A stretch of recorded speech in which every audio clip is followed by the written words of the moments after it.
안녕하십니까. 지금부터 세 번째 푸코 강좌 시작하겠습니다. 주제는 푸코의 계몽입니다. 소제목은 권력의 미시물리학이라고 예도가 제목을 정해봤는데, 오늘 주제는 주로 계몽과 푸코의 어떤 그 철학의 관계를 주로 살피고, 주로 푸코가 말년의 계몽에 대하여 많은 이야기를 했습니다. 그러니까 82년도에 그죠? 르시제 르 푸부아르라고 하는 주체와 권력이라고 하는 책이 있고, 82년도에 나왔죠. 그 다음에 전부 다 소논문입니다. 소논문 아주 작은. 그 다음에 또 84년도에 그죠? 푸코가 죽죠. 얼마 뒤에 이 논문을 이야기하고, 게스켈레 리미에르라고 하는 계몽이나 무엇인가 라고 하는 제목으로 또 글을 쓴 게 있고, 그 다음에 또 미셸 푸코와의 인터뷰라는 그 제목으로 슈트룩트랄리스메 포스트 슈트룩트랄리스메라고, 구조주의와 후기 구조주의라는 그런 걸로 나와 있는데, 이게 이제 미셸 푸코와의 인터뷰가 나와 있는데, 이 세 개의 어떤 작품에서 주로 나타나는 푸코의 계몽의 관계, 리미에르, 그죠? 불어로 리미에르고, 독일어로 아우프클레룽이고, 그 다음에 영어로는 엔라이트먼트입니다. 이 계몽이라는 것, 불어는 빛과 관계되어 있죠. 라틴어로 루멘인데 빛. 그 다음에 영어도 엔라이트먼트, 빛 속에 뭔가를 빛 속으로 집어넣다, 뭐 이런 뜻으로서 계몽이라는 것, 뭐뭐 안에서 빛이 드러나다, 이런 방식으로 영어는 사용하고 있죠. 그래서 이러한 뜻을 갖고 있는 서구 유럽에서 계몽주의가 나타남으로써 17세기부터 19세기 19세기에 주로 계몽주의가 흥행하고 있는데, 이 계몽주의와 미셸 푸코 철학의 관계를 하려고 오늘 합니다. 그러니까 푸코는 사실 말년이죠. 거의 사실 이 푸코가 폐혈증으로 죽지 않았다면 아주 오래 살았을 것 같은데, 최소한 90년대 말까지도 살 수 있지 않았을까 싶어요. 한 70대 후반. 그런데 어쨌든 58세에 84년도에 사망을 했으니까, 푸코가 그 말년에 주로 계몽주의와의 연관하여 그죠? 자기의 이야기를 합니다. 특히 여러분들 놀라지 마십시오. 푸코는 이 80년대에 들어서야 이제 특히 그 비판 이론가들, 하버마스, 그 다음에 또 누구죠? 초기 1세대 비판 이론가가 누굽니까?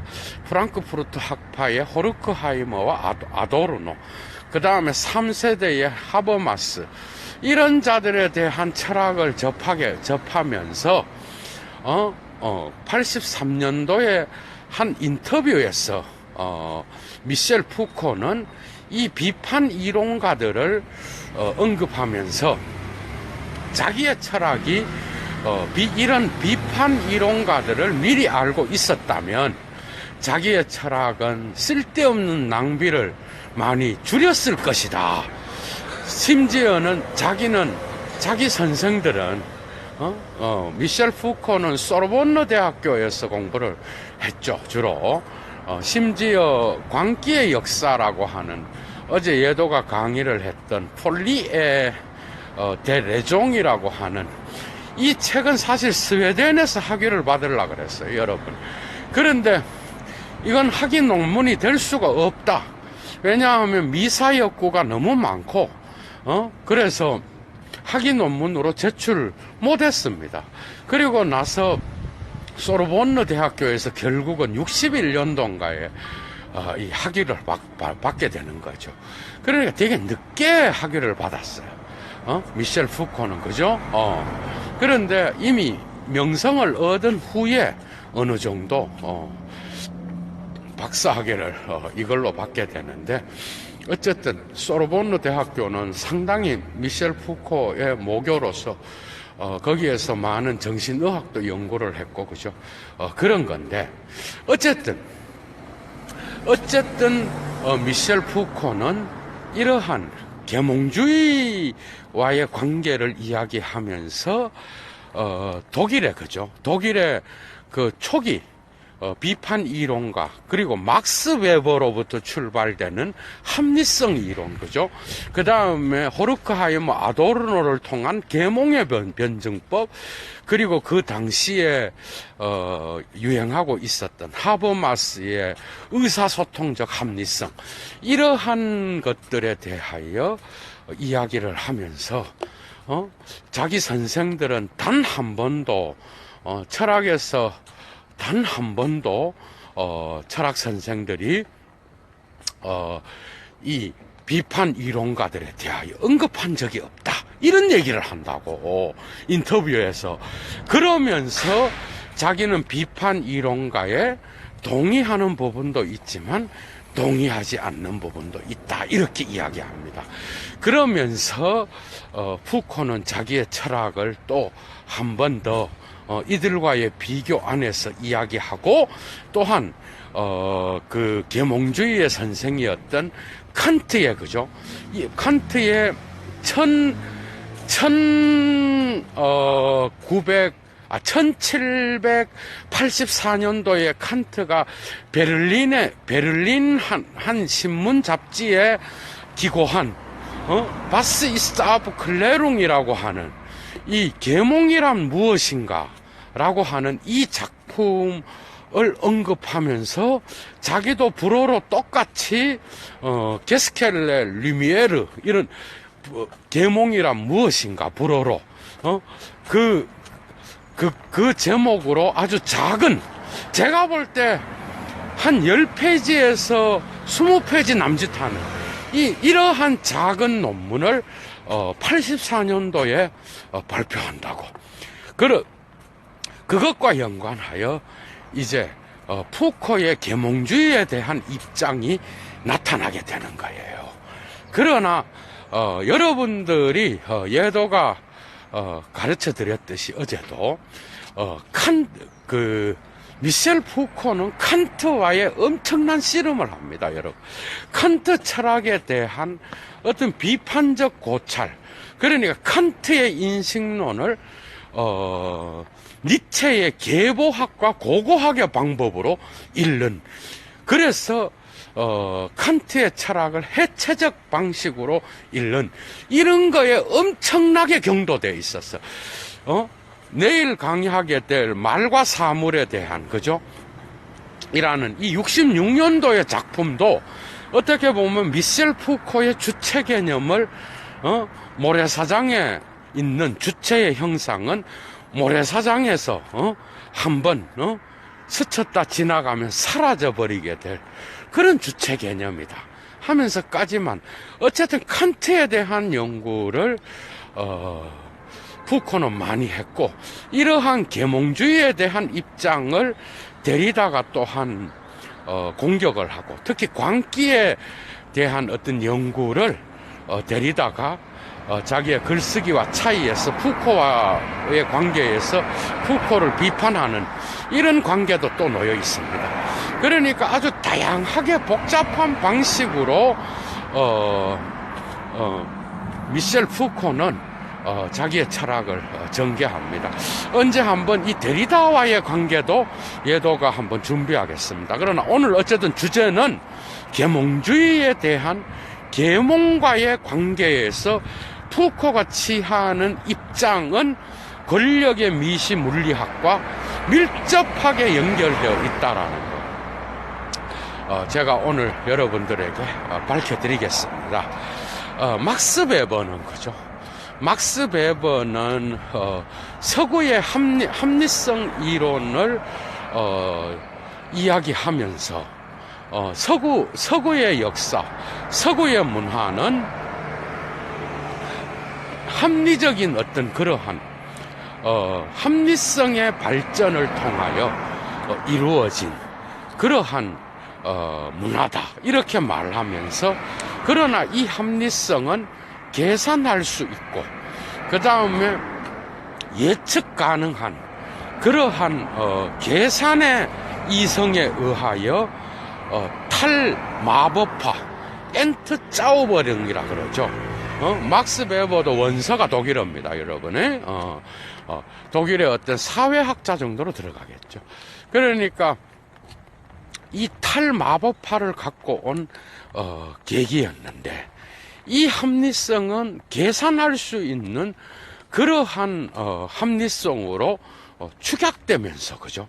계몽이라고 하는, 이성이라고 하는 이 개념은 축소되면서 긍정적인, 그러니까 긍정적인 탈미신화, 탈마법화를 만들어내는 유럽 사회에 그런 좋은 역할도 했지만, 이것이 그 사회를 억압하고 또한 그 사회를 단지 물질 만능주의와 같은 자본주의와 결합되면서, 산업혁명과 결합되면서 이 합리성은 이제 점점 부정적인 결과도 갖고 오게 되었다는 거야. 그러니까 계산할 수 있는 것만을 이야기하는 이런 이성을 갖고는 진정한 인간성을 올바르게 평가하지 못하는 그러한 이성으로, 합리성으로 축소되었다는 거예요. 그러니까 이런 합리성에 대한 막스 베버의 이런 진단을 그 호르크하이머와 아도르노가 받아들여서 계몽의 변증법을 이야기한다고. 이 부정적인 어떤 합리성, 계산할 수 있는 이성의 부정적인 이러한 합리성 개념을 이 두 사람의 1세대 비판 이론가는 도구적 이성이라고 말하면서, 이 도구적 이성이 어떻게 하여 발전되었고, 계몽주의 이후 이래로 초기의 계몽주의는 이러한 도구적 이성으로 축소되는 그러한 이성이 아니라, 칸트 때만 해도 이성의 어떤 도덕적 담론과 실천 이성과 또한 보편 이성의 어떤 그런 긍정성을 나타내 주었는데, 이것이 산업사회의 자본주의와 결합되면서 어떤 방식으로 인간의 해방을 위한 이성이 인간을 억압하고 인간을 관료체계 안으로 또다시 미신으로 바꾸어 놓는 그러한 해방을 위한 담론이 어떤 그 억압을 위한 담론으로 바뀌었다고 이야기합니다. 그래서 이 도구적 이성을 비판하면서 해방을 위한 투쟁을 통하여 이 도구적 이성을 수정하고 올바른 새로운 그러한 비판적 담론을 통하여, 그죠? 비판 이론이 그래서 나온 겁니다. 크리틱 테오리라 그래요, 독일어로. 그러니까 이러한 비판 이론의 어떤 이러한 핵심적 명제는 이러한 부정적인 산업사회를 통하여 나타나는 계산할 수 있는 이성에 근거한 이러한 사회의 관료체제로 어떻게 추락하게 된 이러한 이성, 도구적 이성을 비판하고 수정함으로써 올바른 이성을 회복하자는 게 바로 이 호르크하이머와 아도르노의 계몽의 변증법입니다. 그러니까 그 계몽은 원래는 좋은 것이었는데, 그것이 역사 발전 속에서 부정적인 모습, 도구적 이성으로 변해갔다라는 거야. 그러니까 원래적, 그래서 자연과 인간을 해방시키기는커녕 자연과 인간을, 자연을 파괴하고 인간의 관계를 소외시키는 그러한 잘못된 방향으로 나갔다라는 거야. 그러면서 이것을 받아들여서 하버마스는 도구적 이성을 비판하고, 그죠? 또한 의사소통적 합리성을 회복함으로써 이성의 긍정적 기능을 회복해야 된다라고 하는, 언제 예도가 한번 이 비판 이론에 대한 강좌도 따로 열겠습니다. 예? 이 부분을 하버마스가 3세대 비판 이론가로서 이야기한다는 거예요. 그러니까 비판 이론은 프랑크푸르트 학파의 철학을 다르게 이야기하는 게 비판 이론입니다. 그러니까 이런 비판 이론은 결국은 보편 이성을 되찾아, 올바른 이성의 담론을 되찾아서 도구적 이성으로 사용된 그러한 그 도구적 이성을 통하여 형성된 관료사회, 생활세계를 침식하는 그러한 관료체제, 경제, 정치, 문화 모든 곳에 침투해 있는 이 도구적 이성의 흔적을 의사소통적 합리성으로 비판으로 회복하면서, 그죠? 올바른 사회를 위한 보편적 이념을 새롭게 세우려고 하는, 이것이 바로 하버마스의 어떤 아도르노와 호르크하이머를 따라서 다르게 수정하는 거야. 결국 하버마스는 이런 겁니다. 그러니까 마르크스의 어떤 그 정치 경제 이론 갖고는 이 사회는 너무나 많이 분화되었기 때문에 그거 갖고는 안 되고, 또 다른 의사소통적 합리성을 통하여 이 경제사회에서 소외된 이러한 인간의 현실적 어떤 이러한 상황을 회복시켜야 된다라고 이야기하는 거야. 그러나 결국 이러한 막스 베버로부터 호르크하이머, 아도르노, 하버마스까지 연결되는 이러한 비판 이론가들의 어떤 그 진단은 결국은 도구적 이성이 인간을 해방하는 게 아니라 억압하는 구조로서, 그죠? 나타나게 됨으로써 인간 사회를 다시 한번 치료할 수 있는 그런 새로운 이성의 담론과 이성의 어떤 그러한 힘이 회복돼야 된다는 거예요. 그러니까 계몽 속에서 계몽이 발전하여 부정적 계몽으로 변화된 게 바로 뭐예요? 도구적 이성입니다. 그게 이 도구적 이성은 경제, 사회, 문화 속에서 인간을 다시 한번 어떤 해방을 위한 그러한 계몽주의의 어떤 그러한 해방을 위한 담론을 형성하는 그런 이성이 아니라 인간을 또다시 억압하고 인간의 어떤 본래성을 소외시키는 그런 방식으로 발전할 수밖에 없었다. 그래서 이 자본주의의 발전과 함께 하버마스는 또다시 자기의 그 사회 철학 이론을, 비판 이론을 새롭게 하는데, 거기서 중요한 게 의사소통적 합리성입니다. 결국은 이 생활세계를 관료체제로부터 해방시켜서 인간의 어떤 그러한 손학규가 자주 말했던, 실천하지는 못했지만 저녁이 있는 삶을, 생활세계, 저녁이 있는 삶을 만들고, 그죠? 인간의 본래성을 되찾는 해방의 기제를 의사소통적 합리성을 통하여 회복해야 된다. 이런 게 이제 비판 이론가들의 입장이었다는 거야. 그러나 이제 미셸 푸코는 이러한 비판 이론가, 하버마스, 이런 자들의 어떤 철학을 어느 정도는 인정합니다. 그런데 이러한 것을 인정하는 이유는 이러한 권력 기제를 통하여 규율적 권력, 그러니까 하버마스는 이런 것들을, 비판 이론가들은 관료적 권력이라 그러거든요. 관료체제. 그러니까 관료체제를 체계라 그러잖아. 시스템이라 그러고, 이 체계가 레벤스벨트, 인간의 생활세계를 침식한 게 오늘날의 사회의 모습이라고 하버마스가 이야기하잖아요. 그런데 미셀 푸코가 이런 비판 이론가들에게 동조했던 게 어떤 그 권력이, 그죠? 권력이 이러한 사회, 정치, 문화, 이런 것들을 잠식하면서 이 규율적 권력이 동일하게 어떤 그 인간을 해방시키기보다는 인간의 어떤 본래성을 억압하는 그런 기제로 발전했다라고 동일하게 이야기한다는 거예요. 그래서 미셀 푸코가 여기까지는 동조를 하는 거예요. 그러나 푸코가 이런 계몽에 대하여 후기 계몽주의자들이지 뭐.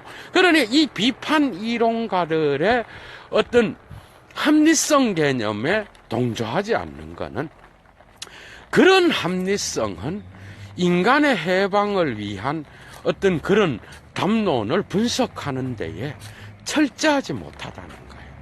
여전히 형이상학적이고 보편적 이성을 전제하고 있고, 역사 속에서 나타나는 그러한 세부 사항에까지 적용하기에는 뭔가 환상적인 게 있다라는 거예요. 그러니까 푸코의 권력 이론은 뭡니까, 여러분? 푸코는 어제도 예도가 강좌를 열었듯이 이성과 광기가 분리되게 된 것은 여러 역사적 과정을 통하여 나타나게 되는데, 이러한 광기와 이성의 분리는 결국은 보이지 않는 권력에 의하여, 그 시대의 담론에 의하여, 그죠? 그 시대가 갖고 있는 지식과 권력 체계였던 계몽에 의하여, 이성을 소중히 여겼던 그런 담론에 의하여 역사적으로 구성되었다라는 거야. 이해가 되죠? 무슨 진리가 있어서 광기가 이성보다 더 나쁘다라고 이렇게 고대 사회로부터 이런 담론이 형성되었던 게 아니라, 이성의 시대에 중요한 건 이성이죠. 그러니까 이 이성이 비이성을 몰아내면서, 그죠? 어떤 새로운 규율이 생겼다는 거야. 그 규율이 바로 그 이성에 근거한 비이성을 추방하는 힘이에요. 이 푸부아르, 그러니까 퓨이성스, 그러니까 이 권력이, 이 규율적 권력이 바로 계몽이라는 이름을 가지고 비이성을 유폐시키고 역사 속으로 억압하는 이러한 체계는 결국 계몽주의 시대의 담론, 에피스테메에 의해서 그 규율적 권력이 이런 역할을 했다라는 거예요. 그런데 이러한 정신병원에 갇혀 있는 정신 이상자들만을 이성이 이렇게 한 게 아니라는 거예요. 이러한 규율은 계몽주의와 함께 발달한 규율적 권력은 결국 이러한 정신병원을 통하여 비이성을 가두고 유폐하고 이러한 사회가 잘 돌아갈 수 있게끔 이런 자들을 관리하기 위하여 정신병원을 만들었다면 거기에는 어떤 규율이 생겨난다라는 거예요. 맞죠? 그 규율에 의하여 이러한 담론이 형성되고 그 담론은 또한 규율을 포함하고 있겠죠. 그런데 이것이 정신병원에만 갇혀 있는 게 아니라 이러한 이성을 소중히 여겼던 계몽주의 시대의 어떤 그러한 담론은 결국은 그 시대의 정신병원을 넘어 학교와 군대와 병원과 그 다음 대학교, 학교, 교육, 그 다음에 예술세계, 그 다음에 문학세계, 모든 사회의 계열로 퍼져나갔다라는 거야. 이해가 되죠? 맞죠? 이 이성이 발달하는 이성의 시대에 이성의 규율에 맞춰서 학교도 변화되고, 그 다음에 또 그 다음 병원도 그런 방식으로 질서화되고, 또 심지어 학문에도 그것이 침투를 했고, 다양한 방식으로 군대에도 그러한 것이 발달해서 규율이 적용되었고, 다양한 방식으로 그 사회의 제도 속으로 침입해 있었다라는 거예요.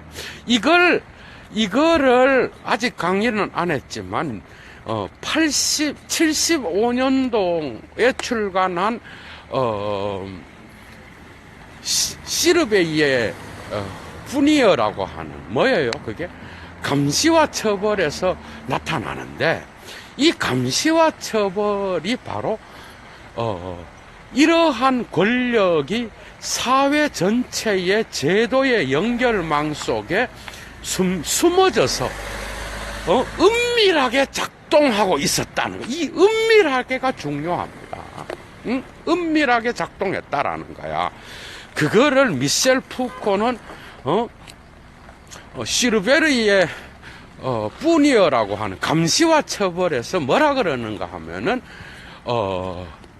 유폐적 그물망이라고 번역합니다.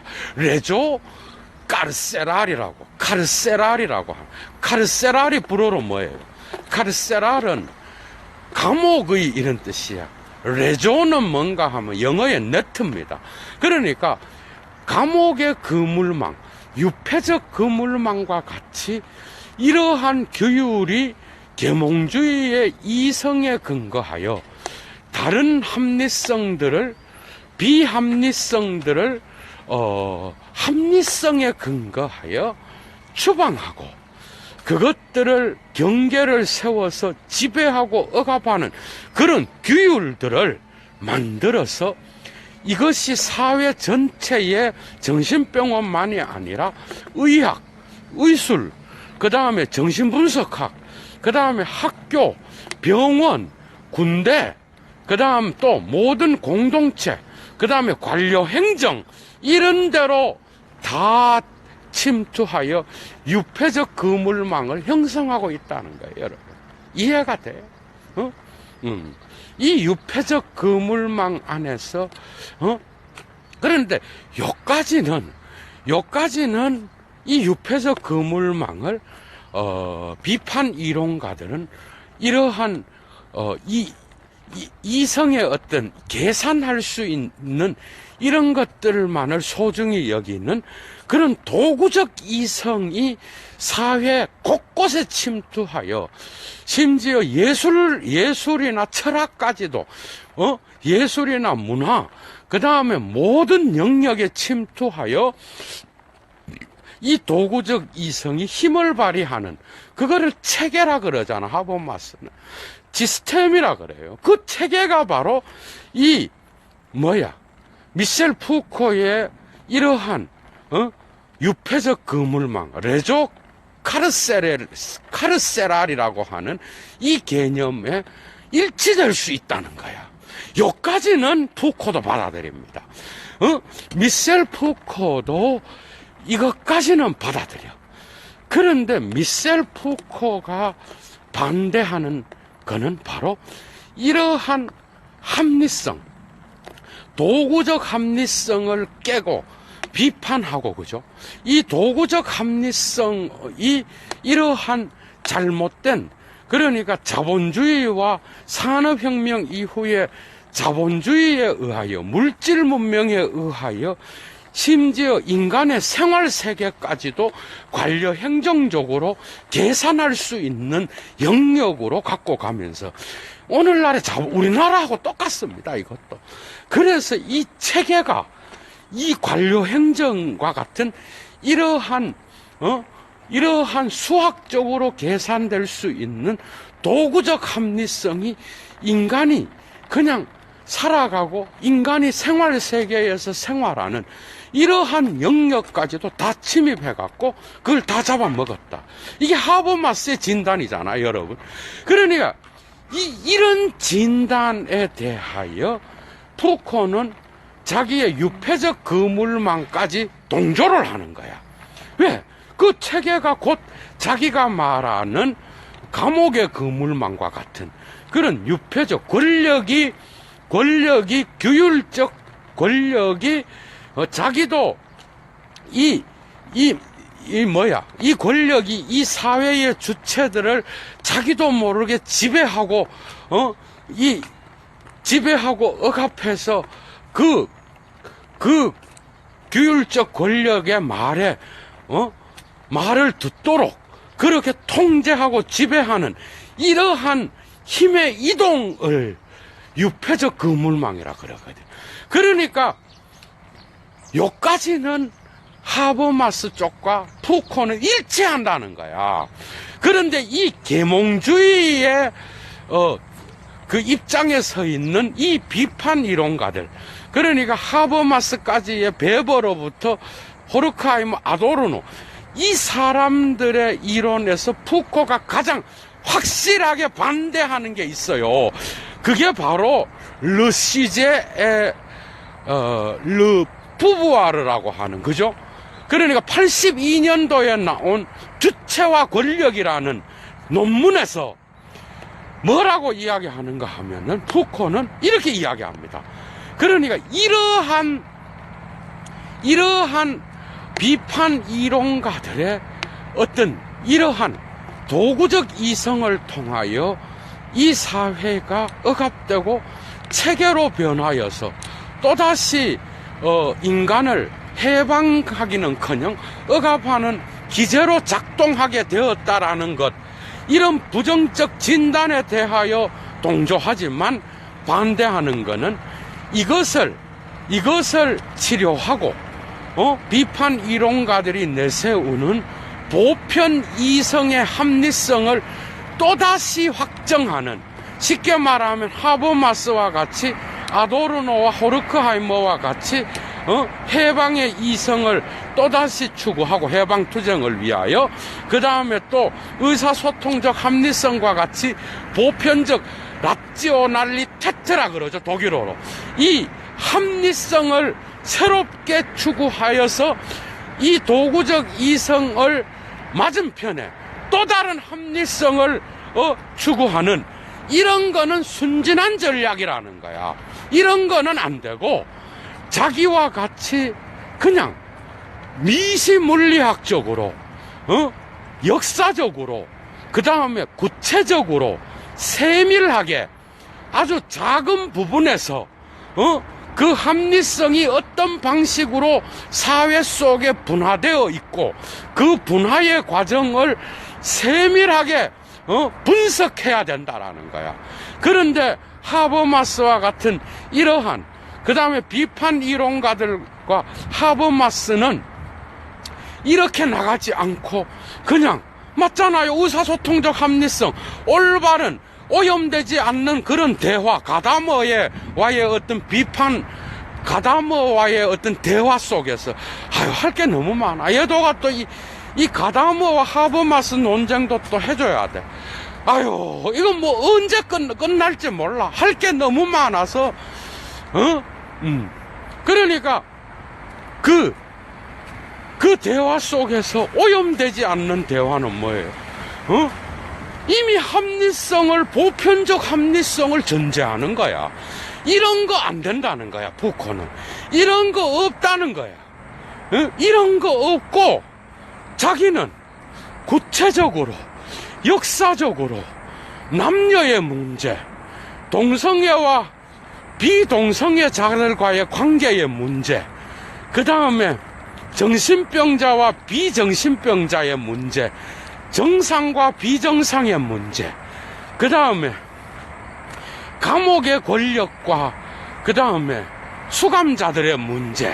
여러분, 이 사회에서 억압되어서 바깥으로 추방되어 있는 이러한 담론, 이런 담론의 문제, 그 다음에 비평과 예술의 문제, 이런 다양한 사회 문제의 합리성이, 도구적 이성이 어떤 방식으로 분화되어서 구체적으로 이것들을 비판하고 이것들을 치료할 수 있기 위해서는 하버마스와 같이 그런 방식으로 보편적 이성을 다시 신뢰하는 이런 방식으로 나가서는 안 된다는 거야. 그래서 그는 84년도에 나온 계몽이란 무엇인가, 게스켈레 리미에르라고 하는 작은 논문에서 그대들이 계몽주의자들에게 하는 말이에요. 그러니까 계몽을 받아들일 것이냐, 계몽을 수용할 것이냐, 이런 이분법적인 그런 논의는 순진하다는 얘기야. 그거는 말도 안 되는 거라는 거야. 계몽을 받아들이느냐 안 받아들이느냐, 이 이원론적인 선택의 양자택일의 주장은 되게 순진한 방식이라는 거야. 그러니 이런 모든 진단들은 비판 이론에 대하여 자기가 거부하는 거예요.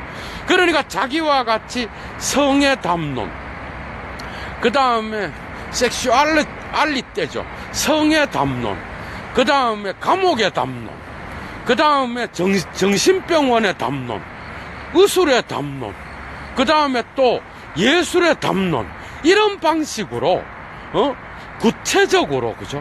구체적으로 권력이 어떻게 움직이고 권력이 어떤 방식으로 이러한 제도들을 장악하여서 개인의 주체들을 지배하는지, 그걸 미시물리학이라 그래. 이러한 전략을, 미크로피지크 디 부부아르, 권력의 미시물리학이라 그러는데, 이런 방식으로 접근해야 된다는 거야. 그렇다 그러면, 부코는 반계몽주의자냐? 아니요. 어림도 없는 얘기지. 오히려 그는 나는 포스트 모더니즘자도 아니고, 나는 후기 구조주의자도 아니고, 구조주의자도 아니다. 차라리 나는 계몽을 사랑하는 자다, 이러거든, 여러분. 그게 아니야. 칸트의 계몽주의를, 마침내 수정합니다. 해체적으로 읽으면서. 이 부분을 예도가 아마 이 강좌 유튜브나 이런 데서 듣기 어려울 거예요. 특히 이 부분은. 계몽이라는 이 부분. 푸코와 계몽. 그러니까 여러분 한번 들어봐. 칸트는 어떻게 계몽을 이야기해요? 칸트는 계몽은 미성숙에서 성숙으로 가는 과정이다. 어떤 권위에도 무조건적으로 복종하지 않고, 복종하지만 사유하는 자, 사유의 자유를 허락하는 것이 바로 계몽이다.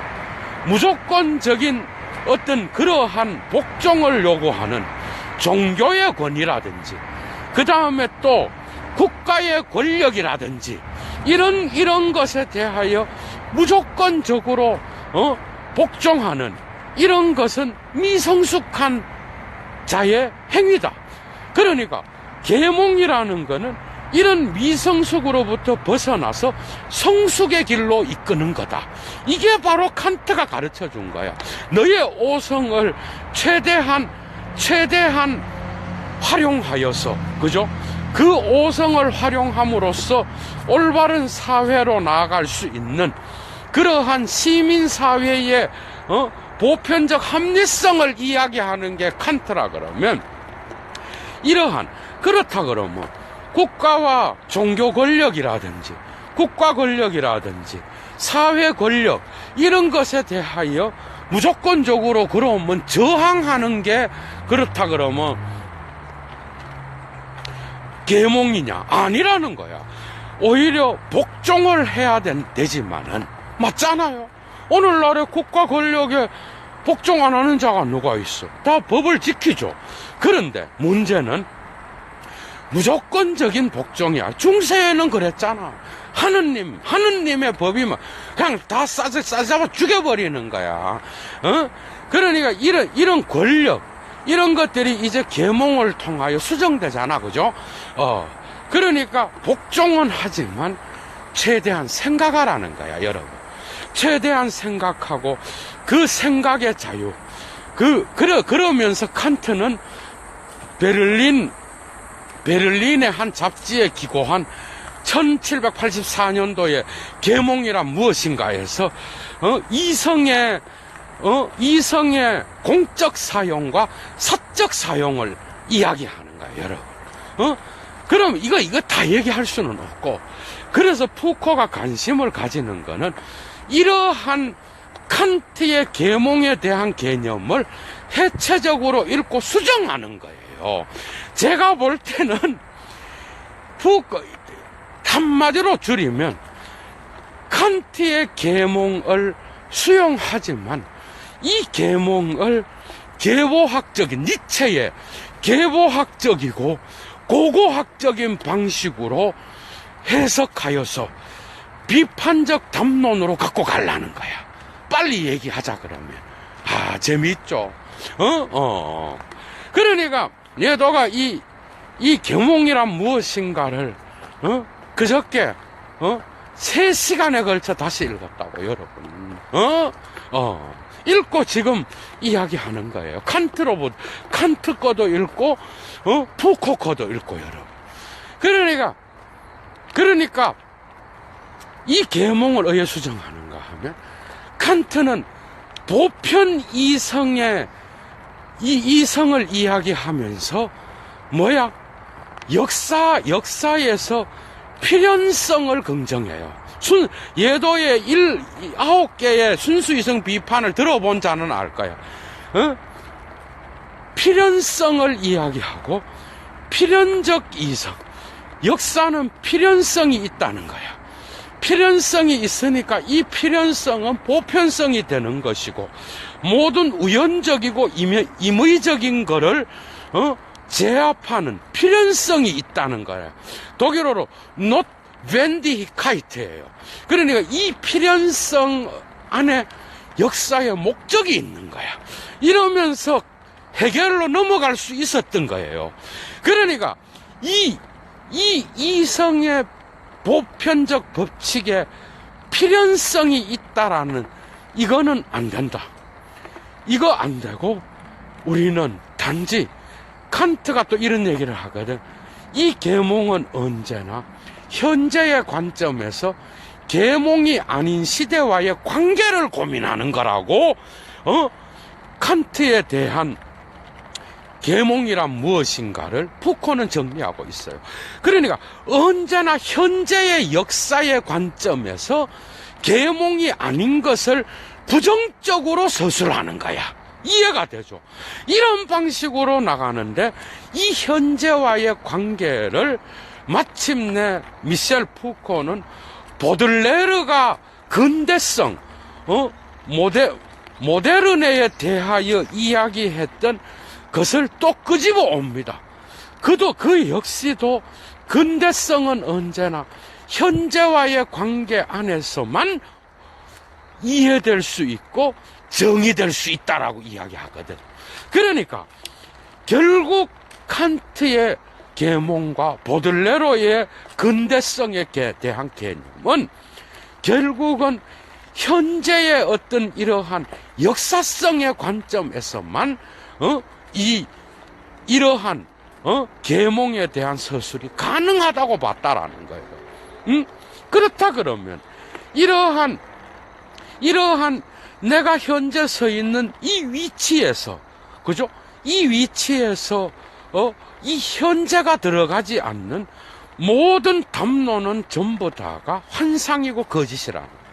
거짓은 좀 그렇고 환상이고 뜬구름 잡는, 그래서 하버마스와 같이 미래의 어떤 거대한 청사진을, 미래의 인류가 나아가야 될 청사진, 그려놓고 계몽을 인류와 연결시켜서 미래의 청사진을 확정하는 이따위의 이런 철학을 푸코는 거부합니다. 이해가 돼요. 이런 걸 거부하고 차라리 현재에 나타나고 있는 문제, 보들레르가 이야기하듯이 프로코트를 입느냐, 계몽 근대인에게는 프로코트를 입느냐, 정장 양복을 입느냐가 중요한 주제로서 예술가들이 그것을 중요한 주제로 삼아야 된다라고 말했듯이 이 현재와의 관계 안에서만 계몽은 정의될 수 있다라고 이야기했던 거예요. 여기서부터 끄집어내서 이성은, 그러니까 어떤 바깥의 권위와의 관계, 바깥의 권위와의 관계로부터 벗어나서 이성 자신의 목적을 위하여 이성을 사용하는 게 바로 칸트의 주장이잖아요. 그렇다 그러면 여기에 대하여 푸코는 거부하는 거예요. 그러니까 이성 자신을 위한 바깥의 권위에 의존하지 않고 이성을 최대한 활용해서 그 합리성에 맞게 복종하고 그 사회의 계약에 순종하는 이런 것은 합리적이라는 거야. 그죠? 그런데 푸코는 이러한 이성 자신을 위한 이성, 그러면서 이런 이성 자신을 위한 이성이, 그죠? 그 사회에 적용됨으로써 어떤 권위에도 의존하지 않고 스스로의 판단에 의하여 그 사회의 어떤 보편적 담론에 맞추는 것, 이런 것들을 계몽이라고 이야기했다 그러면 이 부분에서 미셸 푸코는 한 가지는 받아들입니다. 계몽은 뭐냐? 언제나 현재의 역사와의 관계 안에서 비판할 수 있는, 이러면서 끊임없는 비판을 가능하게 하는 것이 바로 계몽이라. 이해가 돼요. 현재에 대한 비판을 끊임없이 가능하게 하는. 그러나 푸코는 이렇게 나갑니다. 이러한 이성 안에서의 이성은 스스로 쓰는 것이요, 미성숙의 단계, 어떤 권위에 무조건적으로 복종하는 게 아니라 스스로 안에서 이성 자신을 위하여 이성을 사용하는 이런 거에 의하여 생각해보고 결정하겠다 이거야. 그 권위에 복종할 건지 아닌지는. 그런데 미셸 푸코는 여기에서 현재를 끊임없이 현재와의 관계 안에서 현재의 문제들에 대하여 끊임없는 비판을 할 수 있는 것을 긍정적인 것으로 봤습니다. 계몽에.